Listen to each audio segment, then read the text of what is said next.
Ako ang inyong Lolo Pael at ito ang aking kwento.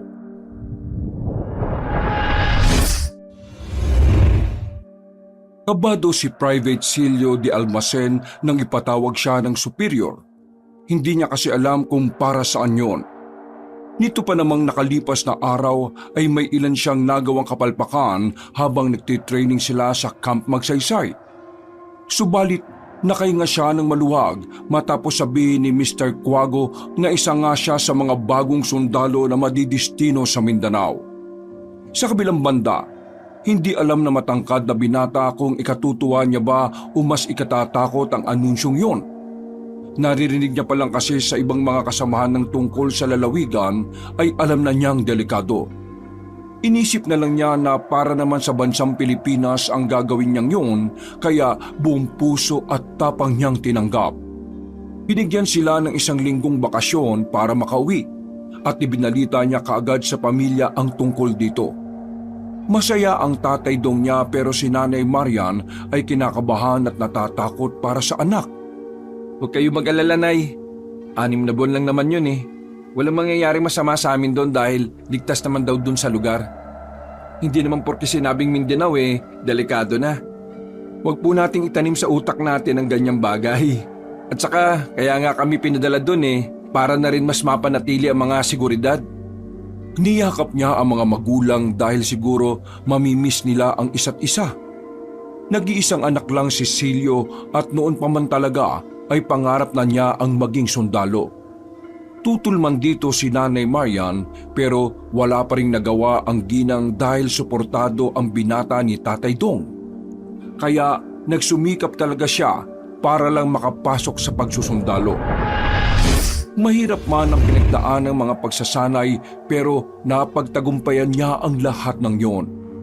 At ito na nga siya ngayon.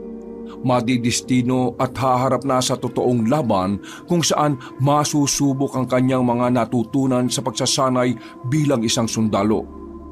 Ginugol ni Silio ang 1 linggong bakasyon na kasama ang pamilya.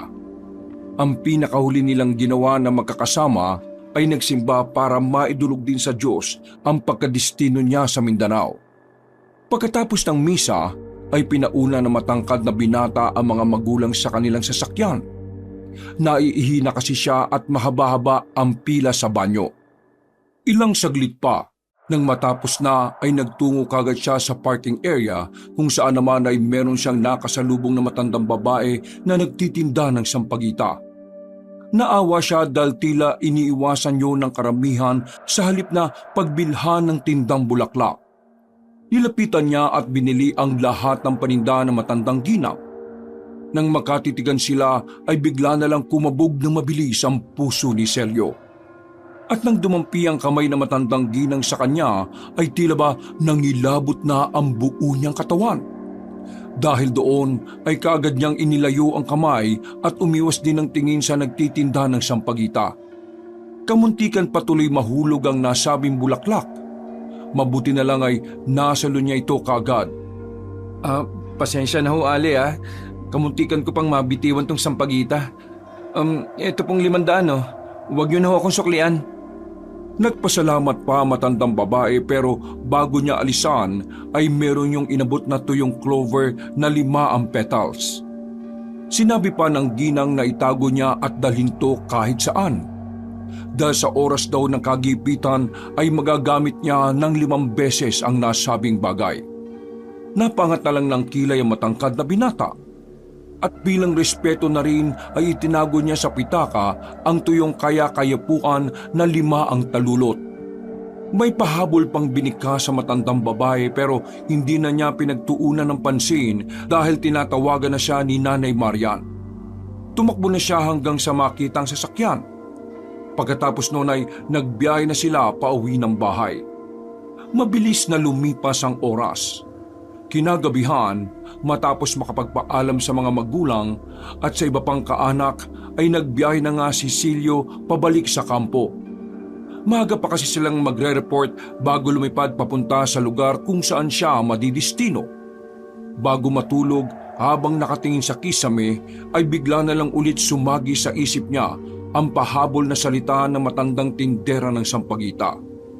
Ano kayang ibig niyang sabihin na pinalinaw niya ang mga mata ko? Hindi namang malabo mata ko. Wala namang grado. Natigilan na lang siya sa pagmumuni-muni nang kalampagin ni Howie ang tinutulugan niya. Ang seryoso mo naman dyan, buddy. Excited lang ako, buddy. Ganyan ka pala ma-excite? May iniisip lang din ako, tangi. Matulog ka na nga. Maaga pa tayo magre-report bukas. Ay, Captain! Pagpunta ni Howie sa higaan nito ay ipinikit na nga rin ni Silio ang mga mata at natulog na ng mahimbing. Kinabukasan, pagkatapos nilang mag-report sa kanilang superior ay naghintay pa sila ng ilang minuto. Nang makumpirma na ang kanilang lakad ay nagbiyahe na sila papuntang airport bago lumipad pa Mindanao. Halos 1 oras at kalahati rin bago sila nakalapag sa isang airport sa Mindanao. Nagbiyahe pa ng ilang oras papunta sa kampo at nag-report doon sa nakakataas bago sila madestino. Maya-maya pa, kasama ni Captain Cardo Bascular at ang isa pang bagong recruit na private soldier na si Sara Peninsula, nagbiyahe na nga sila papunta sa isa pang maliit na kampo na malapit sa mga baryo at sityo. Pagdating doon, ay ipinakilala kagad sila sa kasama at ipinaliwanag kagad ng kapitan ang mga dapat at hindi dapat gawin sa lugar na yon. Pinag-ingat din sila sa pakikitungo sa mga tao, lalo na at mga baguhan pa lang sila sa lugar. Kung minsan daw kasi ay may mga parte ng rebelde na nagpapanggap bilang isang normal na mamamayan. Kukunin ang loob ng mga baguhan para makakuha ng mga impormasyong kinakailangan. Sa mga nakalipas na mga araw at mga linggo, ay naging maayos naman ang trabaho ni Silio at Howie. Madalas silang pumupronta sa tuwing nagro-ronda sa mga baryo at sityo tuwing umaga, tanghali, hapon at gabi. Natuwa sa gilas nila si Kapitan Bascular kaya naging paborito silang dalawa. Si Sara naman ay mas madalas sa kampo dahil mas kailangan siya sa klinik. Bilang isang baguhan ay napakahusay niya rin talaga pagdating sa larangang yon. Kaya naman napabilib sa kanya ang kanilang kapitan. Tanghaling tapat, katatapos lang mag-ikot ng grupo ni Silio sa sitio Pulang Bato. Nagpahinga muna sila sa tambayang kubo dahil bukod sa malilim ay napakaaliwalas ng lugar. Preskong-presko ang hangin na talaga namang nakaka-relax. Pumesto kagad si Silio sa duyan habang si Howie, Severino, Adlaw at iba pa ay nagkanya-kanya na rin ng kaabalahan sa patrol truck. Ay, makakapagpahinga rin kahit saglit. Ang sarap talaga ng hangin sa lugar na ito no? Sumingap pa siya at dinama ang paligid habang idinuduyan ng sarili. At dahil sa lakas ng pagduyan niya ay hindi sinasadyang nahulog siya dito. Tatawa-tawa siyang tumayo kaagad at nagpagpag ng sarili habang pinagmamasdan ng mga kasamang sundalo. Alam niya kasing pagtatawanan siya ng mga yon kapag nakita siyang nahulog sa duyan dahil sa sariling katangahan. Subalit, ganun na lang ang pagtataka niya dahil tila hindi naman siya napansin ng mga kasama. Aba, himala. Seryoso sa buhay ang mga loko-loko Ano kayong ginagawa ng mga ito? Babalik na sana siya sa duyan, subalit nanlaki ang kanyang mga mata nang makita ang sariling katawan na natutulog ng mahimbing sa duyan. Mabilis siyang kinumutan ng takot at dali-daling lumapit sa sarili para kumpirmahin kung siya nga ang nakahiga sa duyan. Ganun na nga lang ang pagkagimbal niya nang masigurong katawan niya ngayon. Anong nangyayari? Hahawakan na sana niya ang sarili nang merong pumigil sa kanya mula sa likuran. Paglingon doon ay nakita niya ang isang matandang babaeng namumuti ang mga mata. Mahaba ang nakatirintas na namumuting buhok at halos sumayad na to sa lupa. May hawak na mapupulang tungkod na biglang ikinalampag bago magwika. Ikinagulat naman yun ni Silio kaya siya napaatras. Huwag ka munang babalik sa katawan mo, binatang sundalo. Po? Nakikita mo ako. Ibig sabihin, bukas na bukas ang ika-6 mong pandama. Sinasabi ko na nga ba? Teka, hindi ko po kayo maintindihan. Sino po ba kayo? Nananaginip lang ba ako? Ako si Inang Balyana. Nasa kalagitnaan tayo ng kahiwagaan. Matagal ko nang nararamdaman at naaaninag ang kakaibang sinag na nanggagaling sa iyo kahit pa magkalayo tayo. Makinig kang mabuti. Makikita pa tayo sa itinakdang oras. Sa ngayon, ipaalam mo ang pagsalakay ng mga rebelde mamayang gabi. Magmadali ka at wala ng oras. Po? Teka lang. Paano niyo po nalaman ang pagsalakay ng mga... Bago pa niya matapos ang sinasabi ay tinulak na siya ng matandang babae hanggang sa mapunta siya sa duyan. Pagkaahon niya roon ay tila nagbalik na nga sa normal ang lahat. Malakas na niyang naririnig ang ingay ng mga kasama at wala na rin sa paligid ang misteryosang matandang babae. Sino yung Inang Balyana na yun? Totoo ba yung nangyari kanina? Uy, buddy! Nakatulala ka na naman dyan. Sumali ka na lang dito sa laro namin. Makakapera ka pa. Parang namimigay na lang to ng perang si Adlaw oh. Kaya nyo na yan. Idlip muna ako, buddy. Killjoy mo talaga kahit na kailan. Sige, bahala ka dyan. Magduyan-duya ka dyan. Hindi na sumagot si Silio. Marahan na lang niyang idinuya ng sarili habang iniisip ang mga sinabi ng misteryosang matandang babae. Dahil doon tuloy ay hindi na rin siya mapakali. Hindi niya kasi maisip kung may katotohanan nga ba ang babala sa kanya o parte lang to ng guni-guni niya. Ilang saglit pa, pasado 4:00 ng hapon nang makaikot-ikot na sila sa sitio Pulang Bato at baryo Batubalani. Nagbiyahe na sila pauwi. Pagbalik nila sa maliit na kampo ay dumiretso kagad si Silio sa klinik. Naabutan niya roon si Sara na eksaktong katatapos lang bendahan ang pilay ng isang sundalo. Nang mapansin ng dalagang itsura niyang tila di mapanatag, paglabas ng pasyente ay kaagad kinandado nga muna ng babae pansamantala ang pinto at saka siya pinaupo sa isang monoblock. Nanaginip ka at nakakita ka na naman ba ng mga kakaibang bagay, private almasen? Ang formal naman masyado ng private almasin. Kasi naman yung mukha mo, napakaseryoso rin. Ano nga ba't ganyan ang itsura mo ha, Silio? Nabulik na naman ba ni Javi? Hindi. May nangyari lang kasi kanina. Nang makita ni Sara na nagseryoso ang mukha ng kasamang sundalo, ay nilapitan na niya to at tinapik sa balikat. Nung nag-open up ka sa akin noong unang 2 linggo natin dito, di ba, sinabi ko naman sa iyo na walang ibang makakaalam ng mga napag-usapan natin. Dala natin yan hanggang sa lamunin tayo ng lupa at uurin. Kaya, sabi mo na Silio, ano ba bumabagabag sa iyo ngayon? Nakakaramdam ka na naman ba o nakakakita ka ng kung ano-ano sa paligid? Hindi ko rin alam kung anong nangyari kanina eh. Nakita ko na lang yung sarili ko na nasa duyan. Parang yung kaluluwa ko humiwalay eh. Tapos kitang-kita ko yung sarili kong katawan na natutulog. Talaga? Nag-astral ka? Kung ano man ang tawag doon, Sara. Yun na yun. Pero may mas nakakagulat pa ron eh. May nakausap akong matanda. Ang pangalan niya Inang Balyana. At hindi ko na natanda ng iba pa niyang mga sinabi. Meron lang tumatak sa akin. Ipaalam ko raw na sasalakay mamayang gabi ang mga rebelde. Saan naman? Dito sa kampo? O sa mga nirorondahan nating baryo at sityo? Wala siyang sinabi kung saan eh. Tsaka hindi ko naman alam kung totoo ba. Tsaka hindi ko naman alam kung totoo ba yun o guni-guni ko lang. Baka talagang may sayad na ako sa utak. Sana kinakabahan na ako eh. Kung sa ibang tao mo sasabihin ng mga bagay na yan, sasabihin nga nila na nababaliw ka na. Pero maswerte ka dahil sa akin mo unang ipinaalam. Dahil kung paano naniniwala ako sa Diyos, anghel at demonyo, naniniwala rin ako sa mga kababalaghan.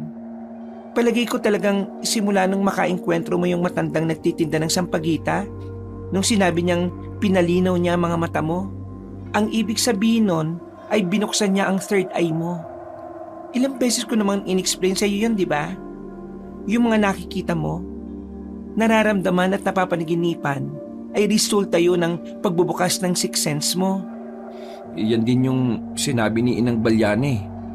Bukas na bukas daw ang ika-6 kong pandama. Ay, anong ibig sabihin ba nun? Hindi ko rin alam. Malalaman lang natin yan kapag nakahanap na tayo ng tamang tao na makakasagot sa mga tanong mo. Tutal, nandito naman na tayo sa probinsya. Bakit hindi na natin samantalahin? Ang sabi ni Lola Penpen ko, marami daw dito sa probinsya ang naniniwala sa ganyan. Hindi na natapos ng dalaga ang pagsasalita sapagkat nakarinig na sila ng red alert.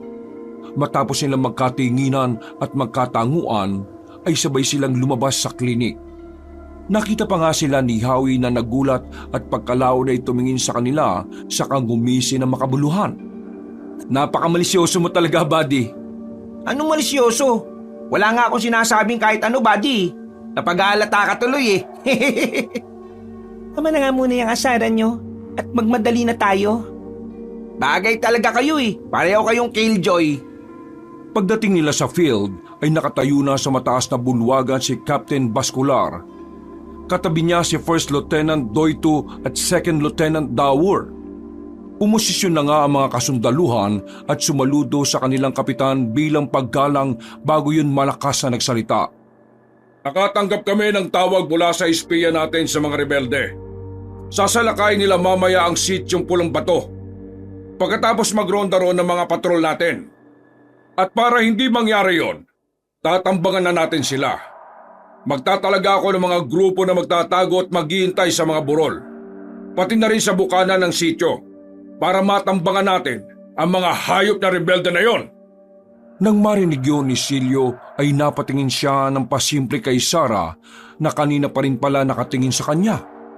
Tila nag-uusap ang mga mata nila patungkol nga sa pagsalakay ng rebelde na nauna nang sinabi sa kanya ni Inang Balyana. Napansin naman ni Howie ang titigan na yon kaya nagbigay na naman ng binatang kulot ng kakaibang pakahulugan. Pasimple niyang tinapik si Silio sa kangumisi-ngisi. Langya ka, buddy. Nasa meeting tayo tapos nagagawa niyo pa rin magharutan kahit titigan ha. Ang lupit mo talaga. Iba ka talaga, buddy. Kaya idol na idol kita eh. Uy, visit ka talaga sa buhay ko, buddy. Manahimik ka nga muna, pwede ba? Kayo kayang tumigil sa paglalandian niyo sa gitna ng meeting at operation natin. Naintindihan niyo ba ang sinabi ko? Ngayon, magmadali na ang lahat. Walang babagal-bagal. Dismiss! Ipinagpaliban na lang muna ni Silio ang ini sa matalik na kaibigan dahil wala na silang dapat na sayanging oras. Kabilang din kasi ang grupo nila sa pupunta sa Borol para doon tambangan ng mga rebelde. Katulad naman ng dati ay naiwan si Sarah sa maliit na kampo at ang iba pang mga medical team para maghintay lang sa mangyayari. Lumipas pa ang oras. Pagkagat ng dilim at kasabay ng pagtatago ng buwan at mga bituin sa makapal na ulap ay nagsimula na ang operasyon. Gulat na gulat ang mga rebelde nang matambangan sila sa burol at bukana ng sityo Pulang Bato. Umalingaw-ngaw ang putok ng baril sa buong lugar at umabot yun ng higit 20 minutos. At dahil sa dihado ang kalaban, kaya napilitan silang umatras. Marami-rami rin kasi ang napatay at ang mga sugatan ay hinuli pero ginamot ng medical team para sa interogasyon. Naging matagumpay ang gabing yun. Kaya masayang-masaya ang lahat dahil wala ring nasaktan sa mga sundalo. Pati ang mga mamamayan sa sityo ay ligtas din dahil pinalikas muna sila bago mangyari ang engkwentro. Habang ninanamnam ng lahat ang tagumpay, ay muling nag-usap sina Silio at Sarah sa tagong lugar ng maliit na kampo. Naintindihan mo na ba ngayon, Silio, na hindi basta-basta ang kakayahan mong yan? Kaya hindi mo yan dapat katakutan. Piruin mo, nakuha mong magkaroon ng koneksyon sa taong di mo kilala at alam kung nasaan. Nagawa niyang magbigay ng babala sa atin kaya nailigtas na maaga ang sityo. Sarah, hindi naman ako ang nagsabi kay Kapitan ng tungkol sa pagsalakay ng mga kalaban eh. May espiya sila mismo sa kuta ng mga rebelde. Hindi mo nakukuha ang gusto kong iparating sa iyo eh. Ibig sabihin lang nun, kung anong nakikita o nararamdaman mong kakaiba, hindi yun gawa-gawa lang ng imahinasyon mo kundi totoo. Maaring pahiwatig, babalao kung ano. Kaya yakapin mo yan at gamitin para makatulong. Ha? Paano? Hindi ko rin alam. Katulad nga ng sinabi ko, ang makakasagot lang niyan ay yung may kaalaman sa ganyan. Teka, bakit hindi ka ulit makipag-communicate doon kay Inang Balyana? Paano ko gagawin yon? Siya ang nakipag-communicate sa akin, hindi ako. At saka, hindi ko rin kontrolado tong kakayahan na to. Hindi ko alam kung paano, saan at kailan to gagana. Kusa na lang siyang nangyayari nang wala akong kamalayan. Okay, naintindihan ko. Huwag mo na masyadong stressin ang sarili mo. Magpahinga ka na muna. Ipunin mo tong bigay sa akin ni Kananding na tsaa. Pampakalma at pampasarap ng tulog yan. Sige, maraming salamat dito. Pagdating sa silid ay ininom nga ni Silyo ang tsaa, kaya narelax siya at nakatulog ng mahimbing. Kinabukasan, pagkaronda nila sa sitio Pulang Bato, ay nagpaabot ng pasasalamat ang mga taga roon. May mga nagbigay ng kung ano-anong pagkain na hindi na natanggihan ni Silyo, Hawi, Severino, Adlaw at ng iba pa. Iba ang saya ni Silyo matapos masilayan ng ngiti sa mga labi ng mga mamamayan sa sitio. Ang saya mo dyan, buddy ah. Oo, buddy. Ganito palang pakiramdam kapag alam mong nakakatulong ka sa mga tao. Bakit? Ikaw ba? Hindi ka ba masaya? Masaya rin siyempre, no? Tama ka sa sinabi mo. Nakakawala ng lahat ng pagod kapag nakikita mo yung ngiti sa mga labi ng tao na natutulungan mo. Nakakataba rin ng puso. Oo nga nakakataba ng puso, tama ka. Ngayon ko na-realize na kaya pala yung iba, kahit matindi ang paghihirap lalo na sa training hindi bumibitaw sa pagiging sundalo. Pakiramdam ko tuloy, magiging ganun din ako, buddy. Mamamatay akong sundalo na pumoprotekta sa bansa. Oo, huwag ka muna mamamatay. Dahil marami ka pang utang sa akin, loko-loko ka ba? Mas concerned ka ba talaga sa utang ko kaysa sa kung mamamatay ako? Grabe ka talaga, buddy Habang nagtatawanan ay nagpatuloy na nga sila sa pagroronda sa mga baryo at sitio na nakatoka sa kanila. At mabilis na naman ang paglipas ng oras.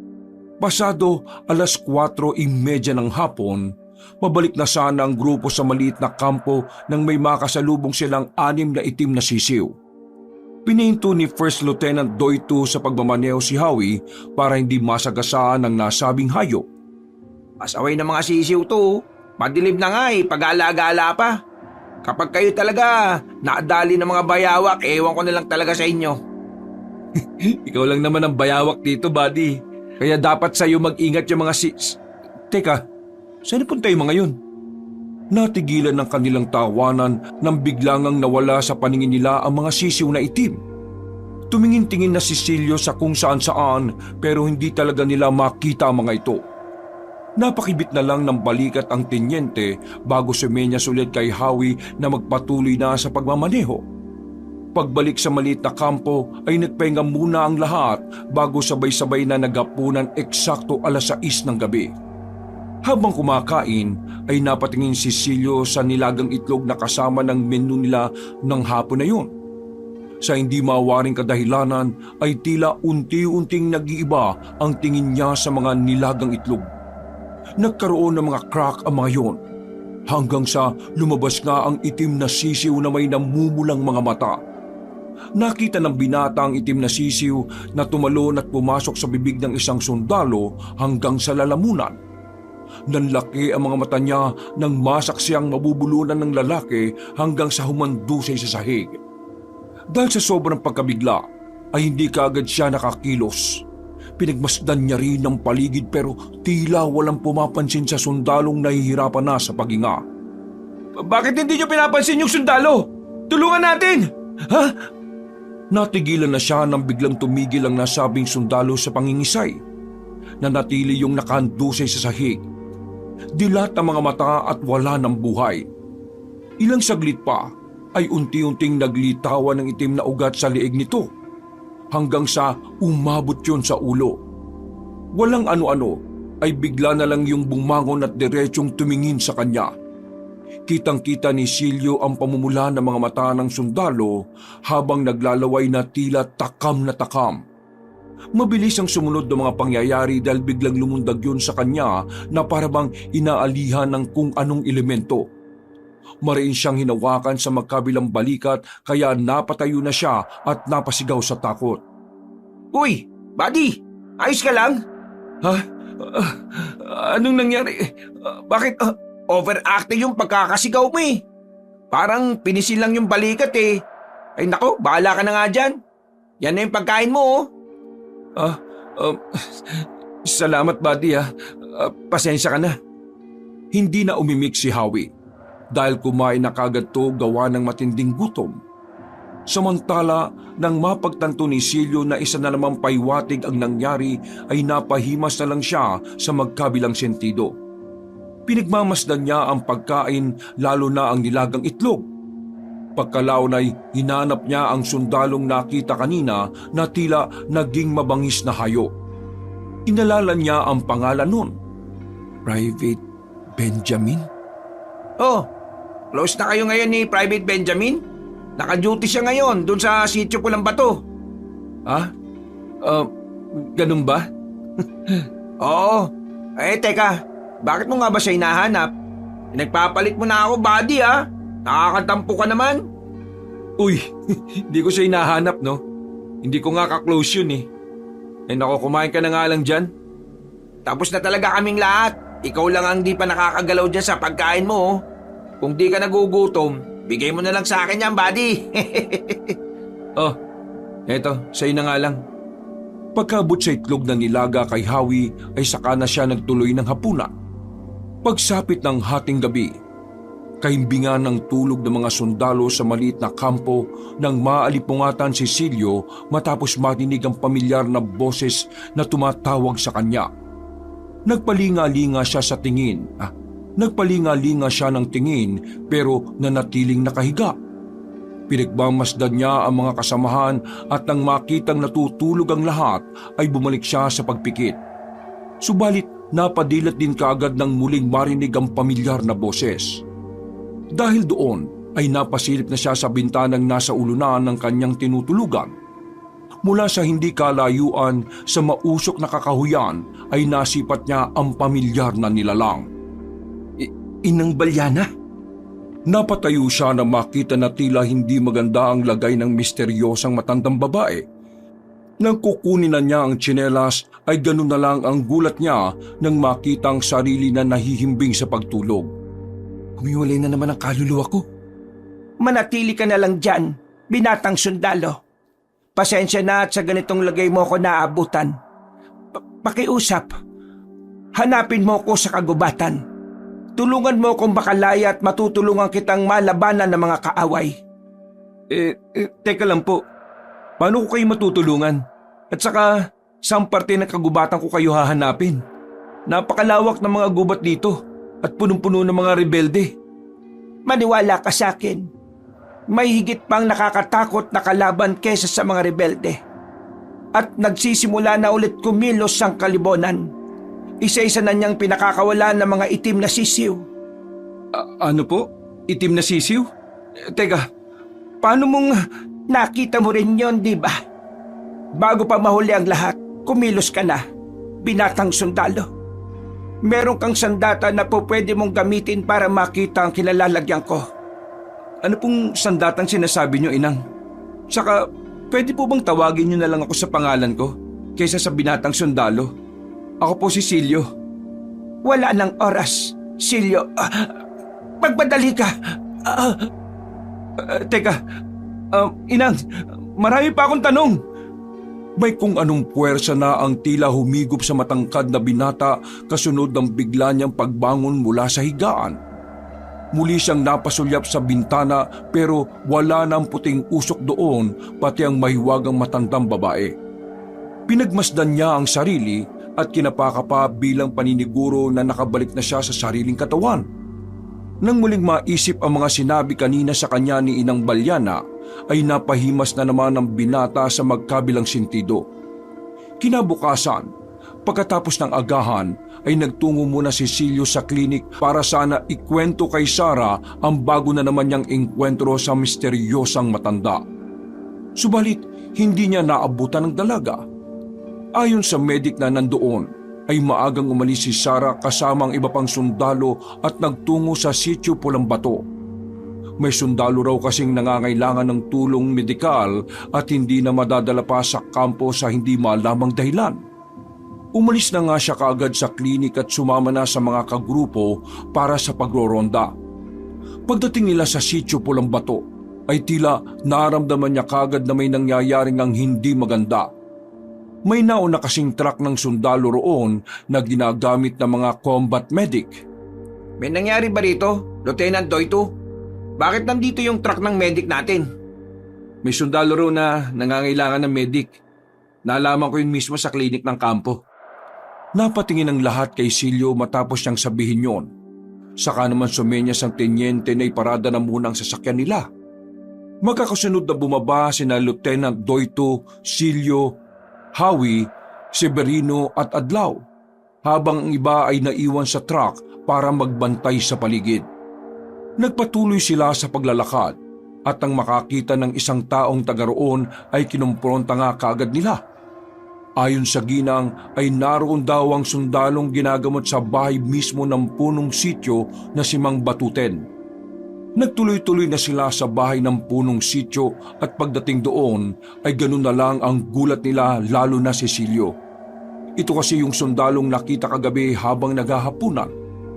Private Benjamin, anong nangyari sa'yo? Kilala mo naman pala si Private Benjamin eh. Sabi mo kagabi, hindi. Hindi na muna umimik si Silio. Pinagmasdan na lang nila ang sundalo na parang asong nauululang itsura. Namumula ang mga mata. Naglitawan ng mga itim na ugat sa leeg paakyat sa muka. Hindi tumitigil ang paglalaway at nagwawala yun. Nakatali lang ang mga kamay at mga paa noon, pati ang buong katawan para hindi makapalag. Bukod sa nasabing sundalo, ay may 5 pang mga mamamayan ng sityo ang kapareho rin noon ng sitwasyon. Pagkatapos kausapin si Sarah ni Lieutenant Doito, ay pansamantala munang lumabas ang Ginoo para tawagan ng mismong kampo. Ipinaalam kasi ng tenyente ang nangyari kagabi sa sityo. Ang biglang pagwawala at pananalakay ng 6 na katao kasama na si Private Benjamin. Sa kasamaang palad, ang isa sa sundalo ay namatay matapos sakmali ni Private Benjamin sa leeg at kagat-kagati ng maraming beses. May mga ilang sugat ding mamamayan na ginagamot na ng iba pang medic na kasama ni Sarah. Habang nakikipag-usap ang tenyente sa labas, ay naiwan naman sa loob ng bahay sina Silio, Howie, Severino at Adlaw, na tila hindi pa rin makapaniwala sa nakikita. Anong nangyayari sa kanila? Anong findings? Narabis ba o infection o ano? Kaka-extract ko lang ng dugo. Bukas pa malalaman ng findings dahil wala naman tayong equipment dito na pangmadalian. Sa palagay ko alam ko na nangyari. Pwede ba tayong mag-usap, Private Peninsula? Ha? Ngayon na? Oo, ngayon na. Iniwan muna ni Silio at Sarah ang mga kasama at nagpunta sa likod ng bahay ni Mang Batuten para nga makapag-usap sila ng masinsinan. May nalalaman ka ba sa nangyari ngayon, ha? Palagay ko, alam ko na ang mga may gawa nito. Teka, paano ko ba ito ipapaliwanag? Masyado kasing komplikado at weirdo O mahiwaga na ewan? Sige, sabihin mo lang sa akin. Wala nang weirdong kwento basta galing sa'yo. Ganito kasi, kahapon, bago kami bumalik sa kampo, nakasalubong kami ng itim na sisiw. Tapos, sa isang iglap, bigla tong nawala. Anong kinalaman ng itim na sisiw? Habang naghahaponan kagabi, nagkaroon ako ng pangitain. Hindi ko alam kung pangitain ba ang tawag doon. Pero nakita ko yung nilagang itlog na napisa at may lumabas doon na itim na sisiw. Lumundag yun papunta kay Private Benjamin. At katulad ng sitwasyon niya ngayon, ganun na ganun ang nakita ko. Lad ng ina. Totoo ba yan? Hindi lang yun. Kaninang hating gabi, nagpakita na naman sa akin si Inang Balyana. Ang sabi niya, hanapin ko siya sa kagubatan at palayain para matulungan ko siyang labanan ng kalibunan. May ideya ka ba kung ano yun? Wala pero itatanong ko kay Lola mamaya pagbalik sa kampo. Teka, balik tayo sa usapan niyo nung inang. Saan kagubatan siya mahahanap at paano? Malawak ang gubat dito at halos napapaligiran ng rebelde. Iyon nga rin ang tanong ko eh. Pero ang sabi niya lang, meron daw akong sandata dito na makakahanap sa kinaroroonan niya. Pagkatapos nun, nawala na naman siyang parang bula. Oy! Nagsosolo na naman kayo dyan ha? Kahit sana lang talaga kayong dalawa ha? Sabay na napaismid sina Silio at Sara habang si Howie naman ay natatawang nakasandal sa gilid ng pintuan. Huy, kahit kailan ka talaga buddy oh. Ay bakit? Wrong timing ba, buddy? Yung bibig mo private Arabaw. Tatahiin ko na talaga yan ng shoe needle. Uy, ito naman oh. Oh, kalma. Baby, kalma. Wag mo naman akong bigyan ng dahilan para asarin ka pa. Oh, kalma. Kakalma ka talaga habang buhay kapag sinapa kita sa muka. O sige na. Tama na yan.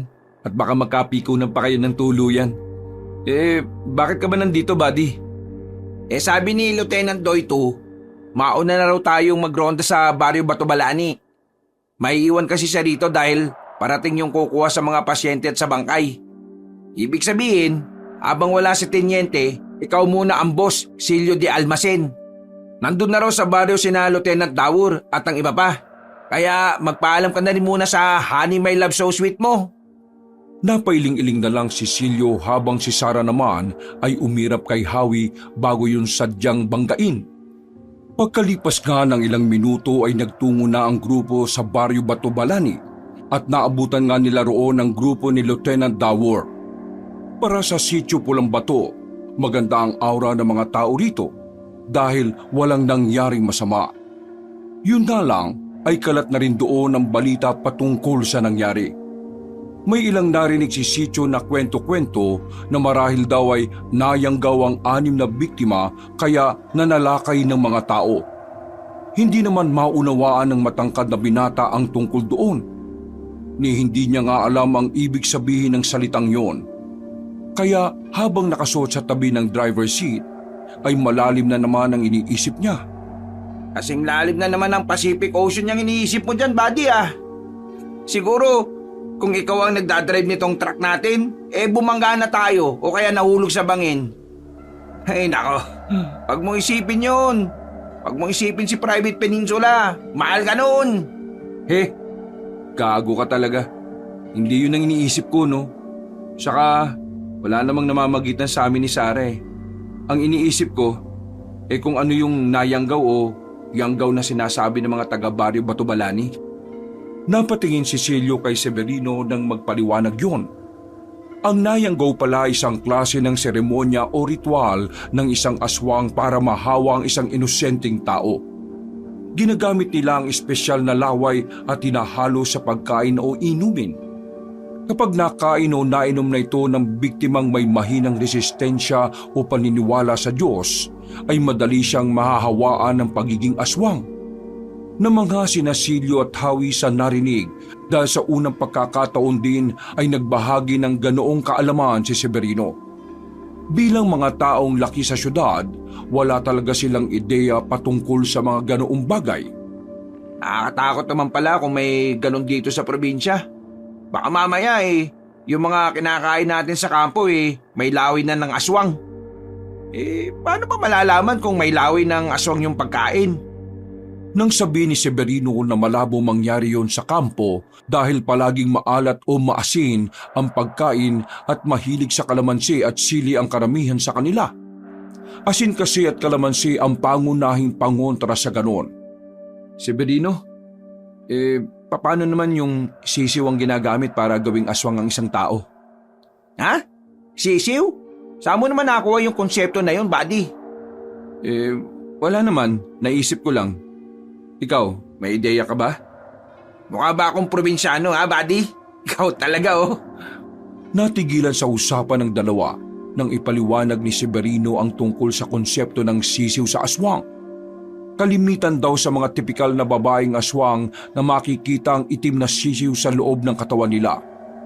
Katulad ng manananggal, tik-tik, wakwak at iba pa. At kapag namatay ang sisiw ay mamamatay na rin ang katawan ng pinaglalagyan nito. Nang tanungin pa ni Silio ang tungkol sa kalibonan ay napailing na si Severino dahil hindi niya rin alam ang tungkol doon. Dahil tuloy sa ganoong topic ay nauwi ang kwentuhan nila sa kung ano-anong probinsyang katatakutan. Pasado 6:30 ng gabi, pagdating ng mga naka-duty sa panggabi ay umalis na sila sa Baryo Batubalani.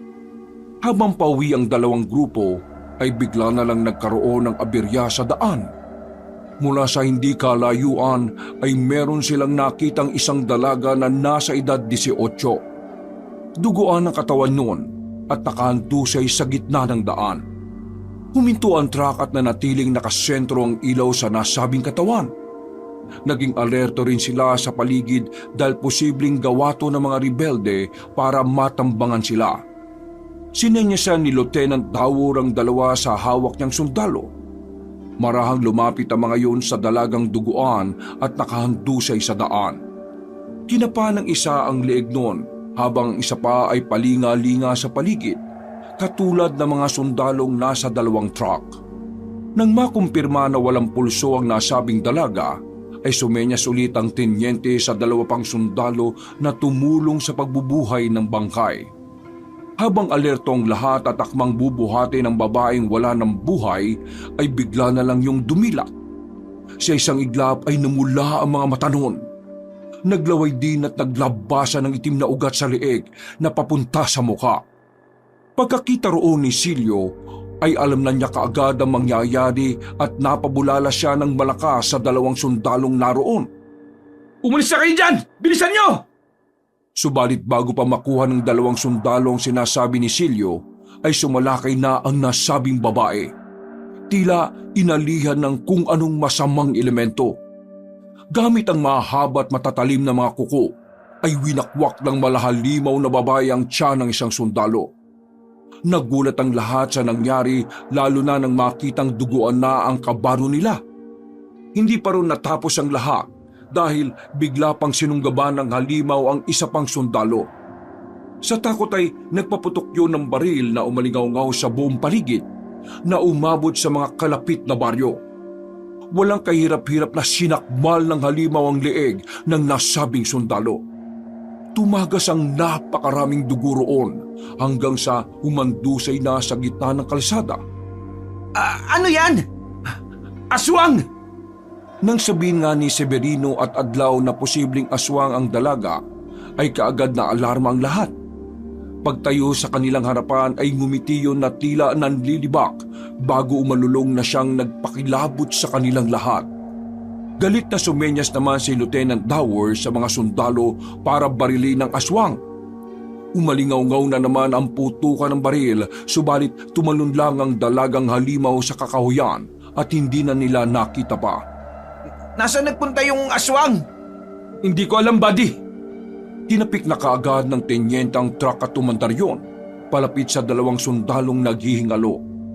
Habang dinadampot nila ang mga kaawa-awang kasamahan, ay nakarinig na sila ng putukan ng baril galing mismo sa Baryo Pulang Bato.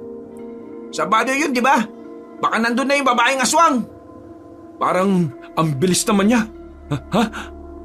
Hindi pa man natatapos ni Silio ang pagsasalita, ay tumunog na ang kanilang radyo. At mula nga sa Baryo Pulang Bato ay humingi ng responde ang mga naka-duty ngayon doon. Sumasalakay na naman daw kasi ang mga rebelde at ang mismong pinuno ang nandun. Dahil doon ay inutos nga ni Lieutenant Dawor ang mga kasama na bumalik sa baryo para tumulong. Wala na silang inaksayang oras. Kaagad nilang minaniobra ang mga truck pabalik sa lugar. Makalipas lang ang ilang minuto, nang abot tanaw na nila ang bukana ay muli na namang nagpakita ang babaeng aswang.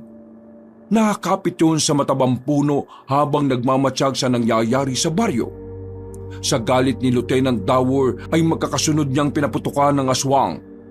Tinamaan yun ng 2 beses sa likod pero nagawa pa rin makatakas. May mga ilang putukan na rin sa gitna ng baryo at may nakikita na silang mga nasusunog na kabahayan. Dahil doon ay nagradyo kagad si Silio sa maliit na kampo para sa backup. At habang hinihintay nila yon, ay nagkumand na nga sa kanila si Lieutenant Dower sa kung ano ang gagawin. Nahati sa 4 ang grupo at sina Silio, Howie, Severino, Adlaw, saka Bingo ay naitalagang maglikas ng mga sibilyan. Ang grupo ng tenyente at ng 3 ang rumisponde sa mga nakaduty na sundalo roon. Habang ang 4 na grupo ay naiwan sa truck na hinihintay ang backup. Naghiwa-hiwalay na nga ang 3 grupo. Nagtungo sa bandang kanan ng grupo ni Silio. Pinuntahan nila ang pinakamalapit na bahay at nirespondihan ng mga inosyenteng mamamayan na naroroon. Adlaw, samahan mo sila pabalik sa truck. Pagtango ng sundalo ay nagdire-diretso sila papunta sa iba pang bahay. Ilang saglit pa ay nakarinig na naman sila ng mga putukan at ilang pagsabog. Hanggang sa may ilang mga rebelde ang tila takot na nagtakbuhan papunta sa kanilang kinaroroonan.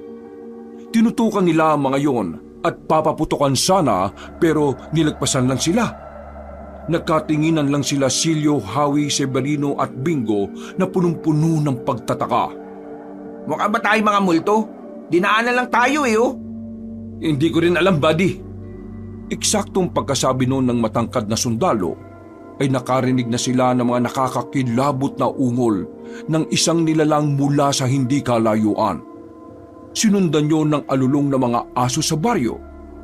Ganun na lang ang pagkagulat nila nang mula sa bubungan ng nasusunog na bahay ay lumitaw ang dalagang aswang na humarang din sa kanila kanina. Tang inay box! Yung aswang mga buddy! Kagad nilang pinaputukan yung aswang pero tumalon-talon lang yon sa mga kapunuan at iba pang bubong. Nakarinig din sila ng sigaw ng tao sa bahay na nasusunog kaya kagad nagpunta roon si Silio at Bingo. Naiwan naman sina Howie at Severino na nagmamatsyag dun sa aswang na nagtatago lang sa kung saan. Nagmasagip na ni Silio at Bingo ang mag-ina na natrap sa bahay na nasusunog, ay saka naman sumulpot ang dalagang halimaw. Nilundagan ng aswang ang ginang pero kagad yung nasipa ng 2 sundalo. Sabay-sabay silang tumilapon pabalik sa loob ng nasusunog na bahay. Pero tumayo agad ang binatang matangkad sa kasinigawan ng mag-ina. Takbo na sa labas! Ale, bilisan nyo! Takot na sumunod ang mag-ina na inalalayan ni Howie. Naiwan naman sa loob sina Silio at Bingo at nang papalabas na rin sila ay muling sumulpot sa kung saan ang aswang. Sinunggaban noon si Bingo at saka hinatak sa bahagi ng bahay na natutupok na ng apoy. Babalikan pa sana siya ng sundalong matangkad pero naglaglagan na ang mga kahoy sa itaas. Wala nang nagawa si Silio kundi ang lumabas ng bahay. At mula roon ay narinig na lang niya ang paghiyaw ni Bingo na halatang nahihirapan sa mga nangyayari. Pero hindi niya rin alam kung kasamang natupok ng apoy ang dalagang aswang. Buddy, bumalik na tayo! Patay na si Bingo! Wala na tayong magagawa ron! Baka mapahamak pa tayo rito eh! Nakita mo naman yung alimaw na yun, di ba? Na kahit yung mga rebelde, tumakbot na takot! Baka hindi lang siya iisa! Baka marami pa sila, buddy! Kaya tara na! Ihatid nyo na ni Severino yung mag-ina sa truck. Marami pang sibilyan na naiwan dito. Napakamot na lang sa ulo si Howie dahil hindi niya rin magawang iwan ng kaibigan. Sumenyas na lang siya kay Severino kaya yun na ang naghatid sa mag-ina papunta sa bukana. 2 silang nagtuloy-tuloy hanggang sa makita na nga ang sagupaan ng mga rebelde at ng iba pang sundalo. Marami na rin patay na katawan ng tao sa paligid kaya napabuntong hininga na lamang sila. Nang igala ni Howie ang tingin, ay napansin niya mula sa gilid ng isang bahay si Lieutenant Dower na nakasandal sa isang gilid. Sugatan yon at inaakay ng isa pang sundalo. Sa kabilang banda naman ay nakita ni Silio ang leader ng mga rebelde na nakamaskara pa ng bungo. Ayon kasi sa mga impormasyon na nakalap nila, nagsusuot nga raw palagi ng maskara ang pinuno para hindi makilala. Buddy, nandun si Lieutenant Dower. May tama siya. Kailangan natin silang respondihan. Palapit na sa area nila yung mga rebelde. Nandun yung leader ng mga rebelde. Kaya hindi tayo basta-basta pwedeng lumapit sa kanila. Hintayin natin ang backup. Eksakto naman na pagkasabing yon ay biglang dumating si Severino at Adlaw na pinagtakhan nila. Sinabi nga ng dalawang bagong dating na sundalo na matatagalan ng backup dahil meron din yung nakaingkwentro na aswang sa daan. Buddy, ano na gagawin natin? Naloko na oh. Natuntunan ng mga rebelde sina Lieutenant Tower. Hindi ko rin alam eh. Mula sa pinagtataguan ay pinagmasdan lang nila kung paanong bugbugin ng mga rebelde at pahirapan ang tinyente pati ang kasama niya. Sa huli ay binaril nga mismo ng lider ng kalaban ang sundalo sa ulo na humandusay na lang sa sahig. Hindi naman magawang makatulong ng apat dahil dihado sila sa laban. Nasa higit 20 kasi ang rebeldeng nakapalibot kay Lieutenant Dower. Ilang saglit pa ay hinatak na ang tenyente at isinakay sa isang truck. Pagkatapos ay umalis na ang mga rebelde. Siguradong pahirapan nila si Lieutenant Tower. Putik oh. Nasaan na ba kasi yung mga backup natin? Bakit ba ang daming naglipa ng aswang dito? Kailangan na natin silang sundan. Napatingin ng tatlong sundalo kay Silio na tila gulat na gulat. Hindi kasi nila alam kung seryoso siya sa sinasabi. Oh, bakit ganyan kayo makatingin? Seryoso ako, kaya bilisan yung bumalik tayo sa truck. Kung ayaw nyo, di ako na lang ang susunod sa kanila. Kailangan natin matuntun ng pinagtataguan ng mga hayop na rebelde na yan eh. Kung maghihintay pa tayo ng mga riresponde, yung tsansa na masundan ng mga kalaban ay magiging malabo na. Baka bago pa natin makita sa susunod si Lieutenant Dower napatay na siya ng mga hayop na yon. Dahil sa sinabing yun ni Silio, ay tila natauhan nga sina Howie, Severino at Adlaw. Napasang-ayon na rin sila kaya wala na silang inaksayang oras. Pagdating sa truck, ay sinabihan muna ni Silio ang natitirang mga sundalo na maghintay na lang sila sa ligtas na lugar. Ipinaliwanag nga niya na may mga naglipa na ngayong hindi pangkaraniwang nilalang kaya hanggat maaari habang naghihintay sa responde ay magtago muna sila at maging alerto. Nang matapos na ang paliwanagan, ay umalis na sina Silio, Howie, Severino, Adlaw at dalawa pang sundalo na nagboluntaryo ring sumama. Mula sa gitna ng mga bulubundukin ay nakita na nga nila sa hindi kalayuan ang liwanag ng sasakyan ng mga rebelde. Siguradong nakita na rin sila noon kaya naging alerto sila sa pagmamaneho. Mga kabady, be alert. Baka may mga kasamaan silang pinalapag sa mga gilid-gilid para ma-ambush tayo. Kapag nadali tayo, sa isang kisap mata lang, siguradong patay tayong lahat. Hindi na nga natapos ni Silio ang sinasabi dahil mula sa hindi kalayuan, sa kinaroroonan mismo ng mga rebelding nagmamaneho ay nakarinig na sila ng mga putukan. Sinundan pa yun ng mga sigawan at garalgal na boses ng mga halimaw. Naririnig niyo ba yon? Mukhang sinasalakay din sila ng mga aswang. Anong lugar na ba tong pinuntahan natin? Ay putot kontsinta! Saglit na napapreno si Silio dahil may nilalang na humarang sa kanila at katulad ang itsura nito ng babaeng aswang. At nang ma-realize nilang halimaw nga yun, ay binunggunan niya ng tuluyan. Pero sa hindi inaasahang pagkakataon ay dumiretso at bumunggo ang sasakyan nila sa malaking puno. Dali-dali silang umalis doon dahil naamoy na nila ang pagtagas ng gas at nagsimula na ring umapoy ang unahan ng truck. Sa kabutihang palad ay nakalayo na silang lahat bago tuluyang sumabog ang sasakyan. Nakita rin ng mga rebelde ang pagsabog habang nakikipagsagupa na rin sila sa mga aswang. Bilisan niyo mga kasama! Huminto yung sasakyan ng mga rebelde sa bandaron! Baka nakikipagsagupan na rin sila sa mga aswang! Tumakbo nga kagad silang lahat patungo sa kinaroroonan ng liwanag at putukan. Hanggang napahinto si Silio nang makarinig ng kalusko sa bandang kanan, malapit sa bangin. Pinahinto niya saglit ang mga kasama hanggang sa biglangang sumulpot ang dalawang itim na sisiw na namumula ang mga mata. Ang dami namang itim na sisiw sa lugar na ito. Lumayo kayo sa sisiw na yan! Paputokan niyo, dali! Biglang lumundag ang dalawang itim na sisiw at bago pa mapaputokan ni Silio ay dumamba na ang mga ito sa bibig ng dalawang kasama nilang sundalo. Nabitiwan ng mga yon ang hawak na baril at sabay na napahawak sa leeg para mapigilan ang pag-choke. Kaya lang sa huli ay nalulun pa rin nila ang nasabing sisiw. Anak ng sisiw naman oh! Sabay na nangisay ang dalawang sundalo habang nanatiling nakatitig sina Silio, Hawi, Severino at Adlaw. Hanggang sa ilang saglit pa nga ay tila naging halimaw na rin ang mga ito. Anak talaga ng sisiw! Umangil ang mga sundalo at sumalakay kaya walang awa silang pinaputukan ni Silio sa ulo. Makasunurang bumagsak sa lupa ang patay na katawan ng mga aswang na sundalo. At nang lapitan nila yon ay kitang-kita nila ang hirap na mga sisiw na lumalabas sa bibig ng dalawa. Sisiw ng ina! Dalawang magkasunod na putok ang tumama sa mga itim na sisiw at sa isang iglap ay naglaho na lang yon na parang usok. Hindi makapaniwala sina Hawi, Severino at Adlaw sa kanilang nasaksihan. Ano man nangyayari sa Earth? Yung mga itim na sisiw, sila yung nagiging dahilan kung bakit nagiging aswang ang mga tao rito. Kaya kapag meron kayong nakita, paputukan nyo kagad at huwag hayaang makapasok sa katawan ninyo. Dahil kung hindi, magiging katulad din kayo ng nangyari sa dalawa nating kasama. Kung ganun, ganyan na rin yung nangyari kay Benjamin, pati yung 5 taga-sityo Pulang Bato. Nang sabihin yun ni Hawi ay biglang sumagi sa isip ni Silio ang maliit na kampo kung saan nga dinala ang mga biktima. Bigla niyang naisip na delikado ang mga taong nandun ngayon kapag nakakawala ang mga yon.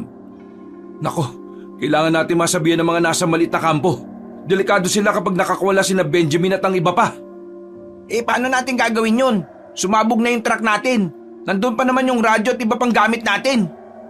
Itinuro nga ni Severino at Adlaw ang sasakyan ng rebelde na patuloy pa rin sa pakikipagsagupa. Dahil doon ay nagmadali na nga silang 4 na tinungo kagad nila ang kinaroroonan nun. Nang malapit na ay wala na sila halos naririnig na putok ng baril hanggang sa isang malakas na pagsabog na naman ang gumulantang sa lahat. May isang rebelde ang nagpaputok ng granada kaya nagtalsika ng lamang loob sa kung saan-saan. Maraming bumagsak na patay na katawan ng aswang pero hindi pa rin naubos sa mga yon. Nang marating ni Silio ang sinakyan ni Lieutenant Dower ay wala na to roon. May ilang rebelde roon na patay na at katulad na ang itsura ng aswang na napasukan ng itim na sisiw. Wala na rito si Tenyente, mga buddy. Pero yung pinuno ng rebelde, ayun oh! Sabay-sabay silang napatingin sa lalaking nakamaskara na biglang umangil ng malakas. Kaya nila napag-alaman na may itim na sisiw na rin yun sa loob ng katawan. Sumalakay ang pinunong rebelde kaya sabay-sabay na nagpaputok ang 4 na sundalo. Tinamaan ang kalaban sa magkabilang hita pero hindi siya napigilan sa paglusob. Dinambahan kagad noon si Adlaw kaya pareho silang napahiga sa sahig. Umibabaw sa sundalo ang aswang at nang sasakmalin na sa liig ay sakasabay na rumisponde sina Hawi at Severino. Hinawakan nila sa magkabilang balikat ang pinunong rebelde kaya naramdaman nila kung gaano kasolido ang katawan nito. Sa isang kisap mata ay hinawi lang ng aswang ang mga kamay nila at magkasunurang itinulak ng malakas sa malayo. Nanatili namang nasa ilalim si Adlaw na muli namang sasakmalin sa leeg pero nagpaputok ng baril si Silio. Mamatay kang hayop ka! Inubos niya ang bala ng baril sa pinunong rebelde hanggang sa humandusay na yon at tuluyang mawalan ng buhay na dumagan pa kay Adlaw. Nang makatayo sina Hawi at Severino ay kaagad nilang hinatak ang kasama na hindi na makahinga. Nang inakalang ligtas na silang lahat ay nagkangitian na lang sila subalit may isa pa palang aswang na biglang humigit kay Silio mula sa likuran. Hinatak siya noon hanggang sa ilalim ng truck. Mabuti na lang ay biglang sumulpot si Lieutenant Dower at binaril ng 2 beses sa ulo ang aswang. Iika-ika siyang inalalayan ng tenyente kaya nakahinga siya na maluwag. Salamat, Lieutenant Dower. Buti naman at ligtas kayo, Lieutenant Dower. Bukod doon napatay na rin natin ang pinuno ng mga rebelde. Pero hindi pa ang mga aswang, buddy. Nang ilibot nila ang mga flashlight ay ganun na lang ang gulat ng lahat sa nakita. Higit 20 aswang ang tumambad sa kanilang paningin na nakapalibot lang. Sabay-sabay yung umangil at umalulong. Kaya nangilabot ang mga sundalo habang inihahanda ang mga sarili sa sagupaan. Alam kasi nila na limitado lang ang bala ng mga baril at siguradong mas marami pang aswang na naghihintay sa kanila. Mamamatay na ba tayo rito? Hindi tayo mamamatay rito, buddy. Pero kung sakali lang mauna na ako magpaalam sa inyo. Mahal na mahal ko kayong lahat. Salamat at nakilala ko kayo. Kung mamamatay ako, cremate na lang At saka, huwag niyo akong hayaang maging aswang katulad ng mga yan. Ayaw ko magkasisiw sa tiyan. Ano ka ba? Nakukuha mo pa magbitaw ng mga jokes na ganyan Kakaiba ka talaga, buddy. Hindi joke yung buddy. Totoo yun. Paano ka naman namin makikremate kung pare-pareho tayong mamamatay dito? Sino naman magsasabi nun sa mga kasama natin? Nakatinginan na magkaibigan bago magngitian. Kahit kitang-kita sa mga mata nila ang matinding pangamba. Unti-unti nang umamba ang mga aswang habang naglalaway na nakatingin sa kanila. Halata sa mga namumulang mga mata ng mga halimaw ang matinding pananabik na matikman ng lamang loob ng mga sundalo. Nang may dalawang aswang na lumundag ay kaagad nila yung pinaputukan. Nang umandusay ang mga yon sa lupa, ay umangil ang mga natitira na pagkalaon ay magkakasunod na sumalakay. Sumenyas naman si Lieutenant Daur sa mga kasama kaya habang tumatakbo ay salitan ng pagpapaputok nilang 5. Kahit di sigurado ang babagsakan, ay wala nang nagawa ang mga sundalo kundi magpadaus-us sa bangin sa pangunguna ni Tenyente. Dahil sa mga matatayog na puno ay mas lalong dumilim ang paligid. Ang liwanag ng flashlight lang ang nagsisilbing palatandaan ng mga sundalo kung nasa na ang bawat isa. Muling umangil mula sa hindi kalayuan ng mga aswang at pagkatapos ay sumunod nga ang mga yun sa kanila pababa. Nang mapatingin doon si Silio ay naulinigan niya ang paggalaw ng mga puno kaya mas binilisan pa niya ang pagdaus-us. Subalit bigla siyang tumama sa isang puno kaya natumba siya at nagpagulong-gulong. Nabitiwan niya ang baril kung saan din nakakabit ang flashlight. Napunit din ang pantalon niya sa bandang puwetan. Kaya nahulog ang pitaka na lumagpak mismo sa harapan niya matapos ang paggulong. Hindi kaagad nakatayo ang matangkad na sundalo dahil inindapan niya ang sakit ng katawan. Humawak siya sa magkabilang tagiliran at kinapakapayon. Nang makitang wala namang sugat, ay nakahinga siya na maluwag pero mas lalo niyang naramdaman ang sakit. Naloko na. Nabalian yata ako. Sinundan niya ng tingin ang kinaroroonan ng baril. Gumapang siya palapit doon subalit may 2 aswang na ang lumagpak sa harapan niya at sa likuran niya. Ang isa ay kaagad na tumapak sa kanyang likuran, kaya mas lalo siyang napahiyaw sa sakit. Habang ang isa pa ay umupo lang sa harapan niya pero hindi sumasayad sa lupa ang puwetan. Dito na ba ako mamamatay? Napatingin siya sa pitaka at nang makita ang larawan nila roon ni na Tatay Dong at Nanay Marian na magkakasama ay bigla na lang siyang napapikit. Sorry, Day. Tay, hindi ko po yata matutupad ang pangako ko na makauwi ako ng buhay. Natigilan siya at biglang napadilat nang bigla na lang ding sumagi sa isip niya ang misteryosong matandang babae na nagbigay ng tuyong kaya-kayupuan na may 5 talulot. Makakatulong daw yun sa oras na kailanganin ko. Ito yung clover na may 5 petals. Ngayon ko kailangan ng tulong mo. Iligtas mo ako dito. Mabilis ang mga sumunod na pangyayari. Dahil pakiramdam ni Silio ay bigla na lang tumigil ang pag-ikot ng mundo.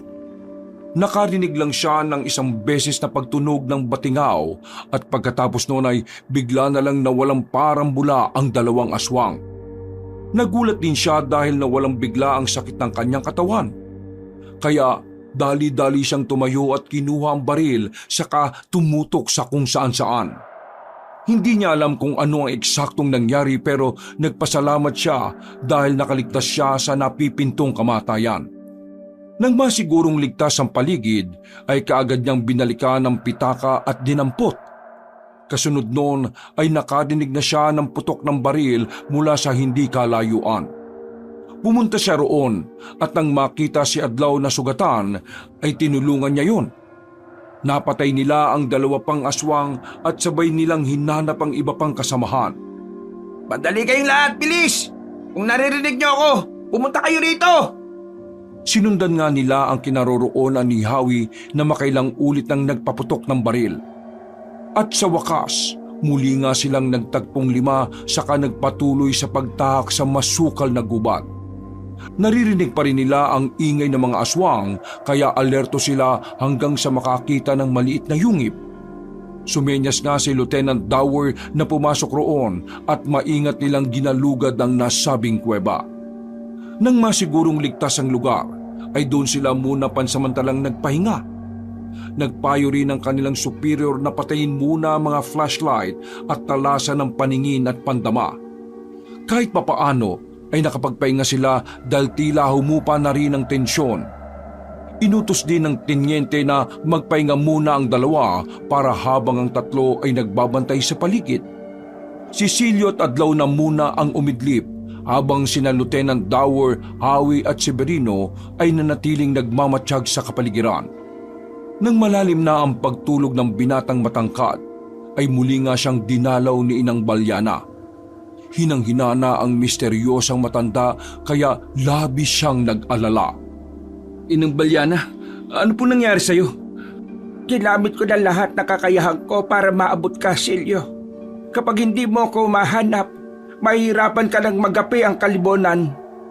Nagising na siya ng tuluyan at nagkakalat na ng lagim. Hindi ko po alam kung paano ko kayo mahanap eh. Magbigay kayo ng tamang lugar dahil masyado pong malawak ang kagubatan, Inang... Naglaho na ng tuluyan na matandang babae kaya hindi na naman nakakuha ng matinong impormasyon si Silio. Pagmulat niya ng mga mata ay eksaktong bukang liwayway na kaya nakahinga siya na maluwag. Nilapitan niya sina Lieutenant Dower, Howie at Severino para ang mga yun naman ang pagpahingahin niya. Lieutenant, ako naman na magbabantay. Pwede na kayo magpahinga. Ay, salamat. Butit makakapagpahinga na rin sa wakas. Higa na sana si Howie at Severino, kaya lang ay pinigilan sila ng tenyente. Sinabi ng Ginoo na kailangan na nilang maghanda para makaalis sa lugar na yon. Dapat nilang samantalahin ang pagkakataon habang wala pang mga aswang. Mas mainam ho sana kung makaidlip muna kayo kahit saglit lang. Kaya nga ho, mahirap maglakbay ng walang tulog, Lieutenant. Napapayag na rin ng tenyente kaya saglit nga silang nagpahinga habang sina Silio at Adlaw ang magbabantay sa paligid. Nang tuluyan ng sumikat ang araw, pasado 6:30 ng umaga ay gumising na nga ang lahat. Nagsimula na silang maglakbay sa kagubatan. Ang mga natutunan nila sa training ang ginamit nila para malocate ang tamang daan pabalik sa Barrio Batubalani. Naging maingat din sila sa paglalakad dahil alam nilang marami ang panganib na naghihintay sa kanila. Posibleng ang mga rebelde, ang mga mababangis na hayop, ang mga aswang o ang natural na sakuna dala ng kalikasan. Habang abala ang lahat sa paghahanap ng tamang trail, ay napapaisip na rin si Silio sa mga nangyari kagabi. Ngayon niya lang kasi talaga napagtanto na meron palang ganoong klase ng mga nilalang na katulad ng aswang. Ang akala niya noon ay sa mga palabas at libro lang makikita o mababasa ang tungkol sa aswang. Hindi niya sukat akalain na sa mismong pagiging sundalo niya ay makakaengkwentro siya ng hindi lang isa kundi marami pa. Naalala niya rin bigla ang kakaibang nangyari kagabi noong sinasalakay siya ng 2 aswang. Hindi niya alam kung milagro bang matatawag yon, pero nagpapasalamat talaga siya sa Panginoon.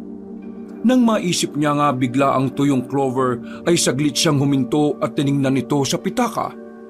Ganun na lang ang gulat niya nang makita na 4 na lang ang talulot nito. 4 na lang ang petals? Paano nangyari yun? Muli niyang inalala ang sinabi noon ng misteryosang matanda na nagtitinda ng sampagita. Ang sabi niya, magagamit ko sa tinakdang panahon. Siya rin ang nagbukas ng sixth sense ko. Ibig sabihin ba nito? Parang nakatakdang mangyari ang lahat ng ito? Buddy! Anong tinutunga mo na naman dyan? Tara rito! Umakyat ka na! May nakita kami sa banda rito, oh! Okay, sige. Dali-dali ngang sumunod si Silio sa mga kasama. Pag-akyat niya sa mataas na bahagi ng kagubatan ay naabutan niya ang mga kasama na nakatayo sa harap ng abandonadong kabahayan. Hindi lalampas sa 10 ang mga dampa na naroon, pero halatang wala nang nakatira. Butas-butas na kasi ang mga bubong at dingding. Ginalugad nila ang paligid at nadiskubre nga ni Adlaw na merong malinis na balon doon. Bukod sa balon ay wala na silang ibang nakitang bagay na mapakikinabangan. Kaya doon na lang muna sila nagpahinga saglit para makainom ng tubig. Ngumata na rin muna sila dahil may nakitang mga prutas ng balimbing si Severino mula sa hindi kalayuan. Ilang saglit pa, habang abala ang lahat sa pagkain at pagsasalok ng tubig, ay may matandang babaeng kuba na bigla na lang sumulpot sa kung saan. Nagulat silang lahat dahil hindi nila namalaya ng pagdating noon. Mahaba ang buhok noon, malamlam ang mga mata, marami ang damit at umaalingasaw ang amoy ng katandaan at panghi. Napatakip pa nga ng ilong ang mga sundalo habang nakatingin sa matandang lalaking kuba na nakatanaw din sa kanila. Manang, mawalang galang na ho Meron ba kayong ibang kasama? Delikado sa lugar na ito dahil may mga naglipa ng mga nilalang na hindi pangkaraniwan. Nang bumisi ang matandang ginang ay naunawaan kaagad ni Silio ang sitwasyon at kung sino ang kaharap nila. Tinapik niya si Howie habang ang ibang kasamahan nila ay nagpalinga-linga sa paligid. Nang muling humakbang papalapit sa kanila ang estranghera ay kaagad tinutok ni Lieutenant Daur ang baril na hawak. Binantaan niya ngayon na huwag kikilos at lalapit pero muli na namang umiti ng makahulugan. Pakiusap po, Manang. Ayaw naming manakit hanggat maaari. Kaya para walang gulo, manatili na lang muna kayo sa kinatatayuan nyo hanggang sa makalayo kami rito.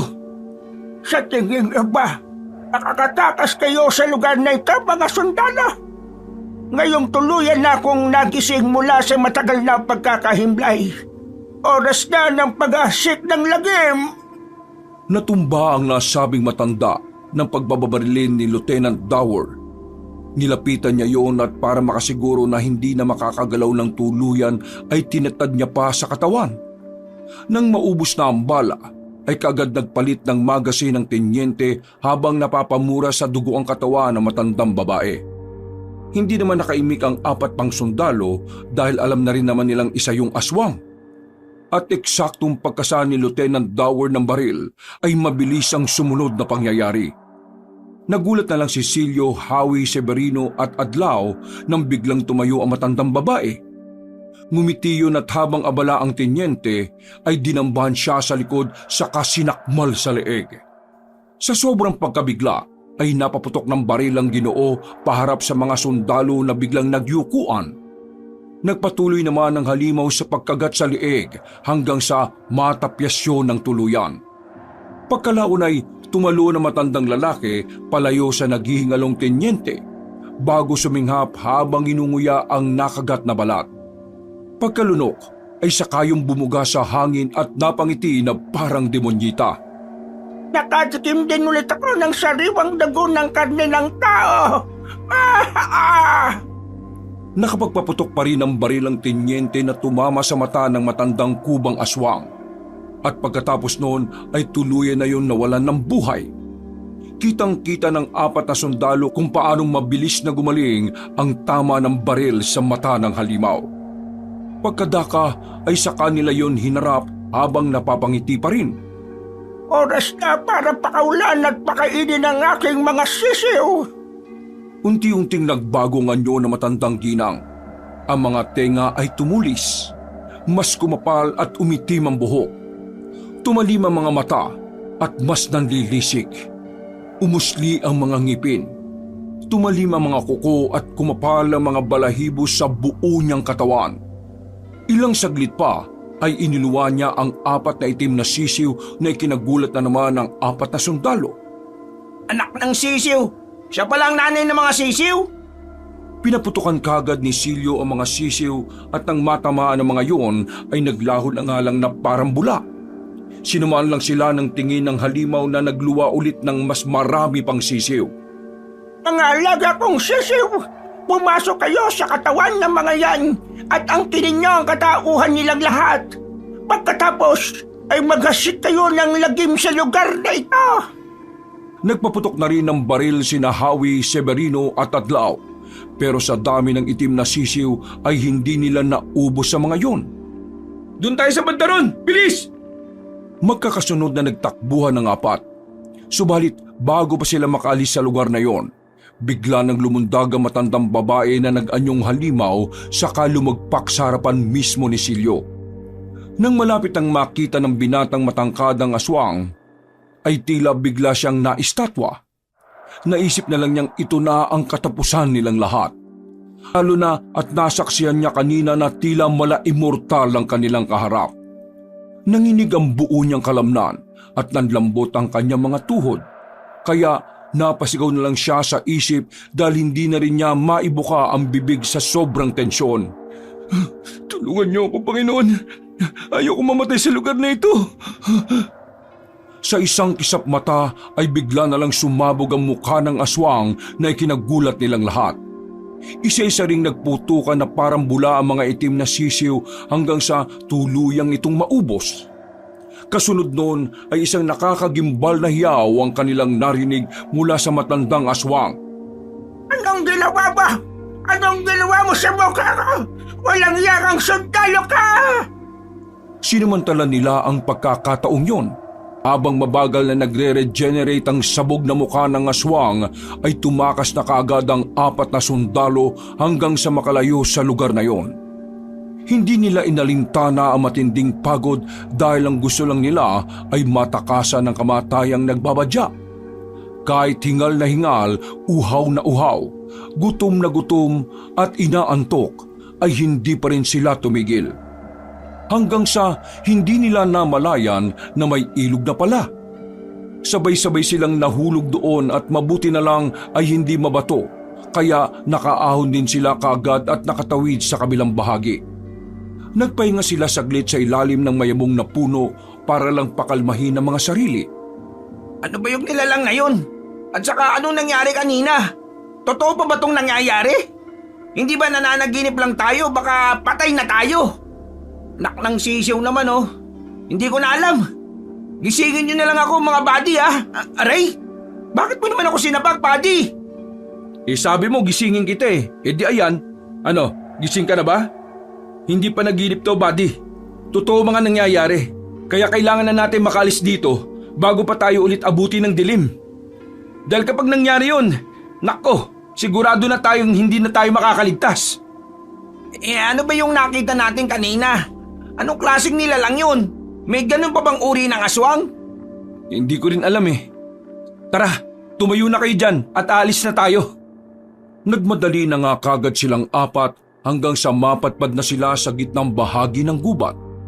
Tila kasi may kung anong elemento na nagliligaw sa kanila kaya kahit na sinusunod nila ang kanilang mga natutunan sa pag-iensayo, hindi pa rin nila matunto ng pabalik na daan. 3:00 ng hapon, nagpahinga sila ulit sa gilid ng mayabong na puno ng balete. Nang makita naman yun ni Severino ay binalaan niya kaagad ang mga kasama patungkol doon. Alam naman ni Silyo at Howie ang mga kwento sa puno ng balete. Sinunod na lang nila ang kasamahan na lumayo roon. Hanggang sa maisip na ni Adlaw na baliktarin ang mga damit nila. Yun daw kasi ang ginagawa kapag tila inililigaw ka ng mga elemento sa kagubatan. Sabay-sabay nga nilang ginawa yon bago magpatuloy sa pagtahak ng daan. At sa biyaya ng Diyos, pasado 5:00 ng hapon ay nakarinig na nga sila ng tunog ng sasakyan mula sa hindi kalayuan. Tuwang-tuwa na nagkatinginan ng 4 na sundalo na tila nabuhayan ng loob. Narinig niyo ba yun?